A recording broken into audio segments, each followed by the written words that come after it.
এক পোলা এক মায়ের খুব ভালোবাসে, দুনিয়ায় আর কিছু চাই নয় মায়া ছাড়া। আচ্ছা।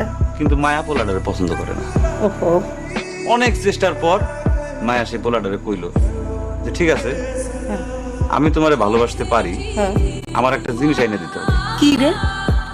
পোলাটা তখন কইল যে তোমারে পাওয়ার লিগা আমি দুনিয়ার যে কোনো জায়গা থেকে যে কোনো জিনিস আইনে দিতে পারি। হ্যাঁ হ্যাঁ। মায়েরা তখন কইল তুমি তোমার মায়ের কলিজাটা আমার আইনে শুনোই না। কি গল্প শোনালি দিদু?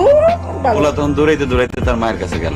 হ্যাঁ মারে যায় কইল হ্যাঁ মা আমি একটা মায়ের ভালোবাসছি, আমি তার ছাড়া বাঁচব না, হ্যাঁ। কিন্তু ওই মায়া আমার একটা জিনিস নিয়ে যাইতে কইছে, সেটা হলো তোমার কলিজা।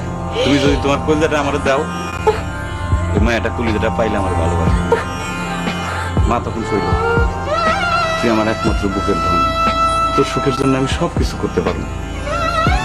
পরে মা বুকটা ফাইরা কলিজাটা বাইর করে পোলার হাতে, পোলাটা কলিজাটা হাতে পাইয়া যে কি খুশি মা, দৌড়াইতেছে দৌড়াইতেছে দৌড়াইতেছে, দৌড়াইতে দৌড়াইতে হঠাৎ রাস্তার মধ্যে উষ্টা খাইয়া পড়ে গেছে।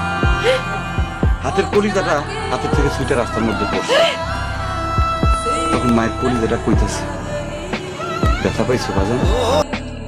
মায়া যদি এইরকম কয়, সেই মায়ের আমি, আমার মনে হয় জগতের সব মায়ের একরকম, মা আমি পারবো না, আমি তোমার